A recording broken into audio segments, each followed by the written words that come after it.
मैयत को गुस्ल देने का सही सुन्नत तरीका क्या है? मैयत को किस तरह गुस्ल दिया जाता है? अभी हम आपको प्रैक्टिकली दिखाएंगे। सवाब की नीयत से और सीखने की नीयत से वीडियो को आखिर तक मुकम्मल देखिएगा। तो चले शुरू करते हैं। जिस तख्ते पर मैयत को गुस्ल देना हो उस तख्ते पर मैयत को कपड़े उतार कर लेटा दें और मैयत की नाफ से लेकर मैयत के घुटनों तक ये सतर का हिस्सा है, इस सतर के हिस्से को किसी मोटे कपड़े से छुपा दें ताकि मैयत का सतर नज़र ना आए, बेपर्दगी ना हो। मैयत को गुस्ल देने के लिए एक टब में बेरी के पत्तों वाला नीम गर्म पानी लें।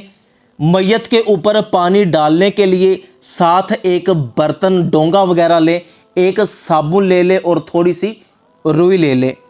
इसके बाद आपने सबसे पहले मैयत को इस्तिंजा करवाना है।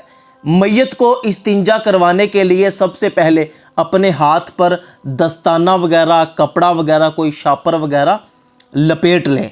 मैयत को इस्तिंजा करवाने के लिए आपने अपना बायां हाथ इस्तेमाल करना है। फिर आपने क्या करना है कि मैयत के जो सतर के हिस्से पर आपने कपड़ा डाला हुआ है उस कपड़े के नीचे से अपना हाथ दाखिल करें और मैयत की आगे वाली और पीछे वाली शर्मगाह को साफ करें। ज़रूरत पड़ने पर मैयत को आप करवट के बल भी कर सकते हैं, मैयत की टांग वगैरह भी उठा सकते हैं।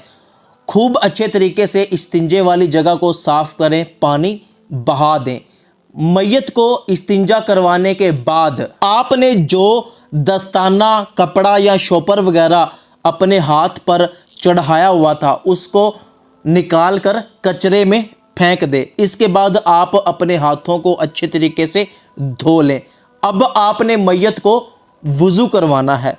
वुज़ू करवाने के लिए आपने सबसे पहले मैयत का दायां हाथ अच्छे तरीके से धोना है। फिर आपने मैयत का बायां हाथ अच्छे तरीके से धोना है। इसके बाद आपने थोड़ी सी रुई ले लेनी है, उसको पानी के अंदर गीला करके मैयत के होंठों पर, मैयत के दांतों पर अच्छे तरीके से फेरना है। इसके बाद आपने फिर से थोड़ी सी रुई लेनी है, उसको पानी में भिगोना है और मैयत के दोनों नाक के नथनों में अच्छे तरीके से वो गीली रुई फेर देनी है।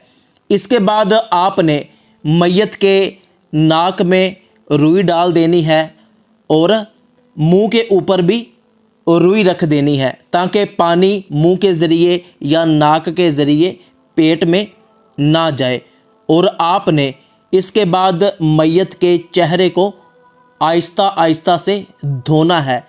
चेहरे के ऊपर ज़ोर से आपने हाथ नहीं मलने। जिस तरह आप खुद वज़ू में अपना चेहरा धोते हैं इसी तरह मैयत का आपने चेहरा धोना है। इसके बाद आपने मैयत का दायां हाथ कोहनी तक और इसके बाद बायां हाथ कोहनी तक धोना है। फिर आपने अपने दोनों हाथों को तर कर लेना है और मैयत के सर का मसा करना है।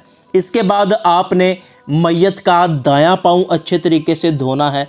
फिर आपने मैयत का बायां पाँव अच्छे तरीके से धोना है। अब आपने मैयत को इस तरह बाईं करवट पर लेटाना है कि मैयत का दायां कंधा ऊपर आ जाए।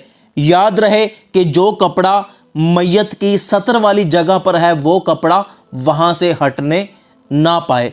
अब आपने बर्तन में पानी लेकर मैयत के कंधे से लेकर पैरों की तरफ सारे जिस्म पर बहाना है कि इस तरह के दाएं कंधे पर अच्छे तरीके से पानी बह जाए।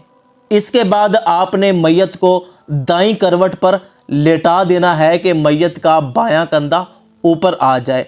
अब आपने मैयत के बाएं कंधे पर अच्छे तरीके से पानी बहाना है, बाएं कंधे से लेकर सीधा पैरों की तरफ। फिर आपने मैयत को सीधा लेटा देना है। अब आपने मैयत के सर से लेकर पैरों तक अच्छे तरीके से मैयत के ऊपर पानी बहाना है, यहाँ तक कि एक भी बाल खुश्क ना रह जाए। याद रहे कि मैयत का जो हिस्सा सतर वाला है, नाव से लेकर घुटनों तक, जब आपने इस हिस्से पर अपना हाथ फेरना है तो आपको अपने हाथ पे दस्ताना वगैरह चढ़ाना पड़ेगा, इसलिए कि बिला हाइल आप मैयत के सतर वाले हिस्से को टच नहीं कर सकते। आपको लाजमी अपने हाथ के ऊपर दस्ताना या कपड़ा वगैरह रखना पड़ेगा जब आप मैयत के सतर वाले हिस्से पर हाथ फेरेंगे। ये बात भी याद रहे कि जब आपने मैयत के सतर वाले हिस्से पर पानी डालना है तो कपड़ा उठाकर भी डाल सकते हैं, इस तरह के आपकी नज़र मैयत के सतर वाले हिस्से पर ना पड़े, और कपड़े के ऊपर से भी डाल सकते हैं जबकि आपको यकीन हो कि कपड़ा अपने ऊपर से पानी को अच्छे तरीके से नीचे ले जाएगा और मैयत का सारा जिस्म पानी के साथ गीला हो जाए, पानी वहाँ पर बह जाए।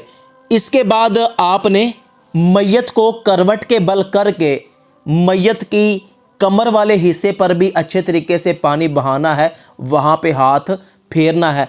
अगर किसी जगह आपको शक है कि जिस तरह मैयत की टांगों के दरमियान वाला हिस्सा या मैयत की बगलें वगैरह वहाँ पर पानी अभी तक नहीं लगा, तो मैयत के बाजू को उठाकर आप मैयत की बगलों के नीचे से भी पानी ज़रूर बहाएं।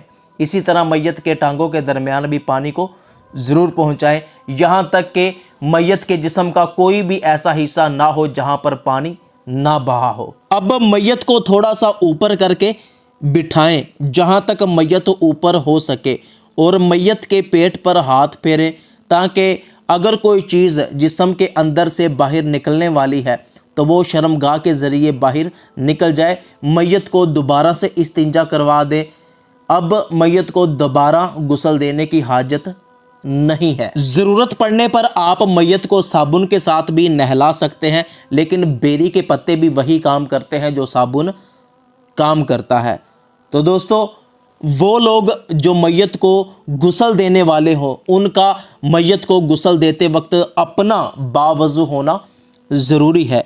सवाब की नीयत से इस वीडियो को अपने तमाम दोस्तों तक ज़रूर पहुंचाइएगा। हमारी टीम की हौसला अफजाई के लिए वीडियो को लाइक कमेंट शेयर ज़रूर कीजिएगा। और अगर कहीं पर आपको ऐसा लगे कि हमने कोई चीज़ बयान नहीं की या हम किसी गलती पर हैं तो कमेंट में हमारी इस्लाह ज़रूर कीजिएगा।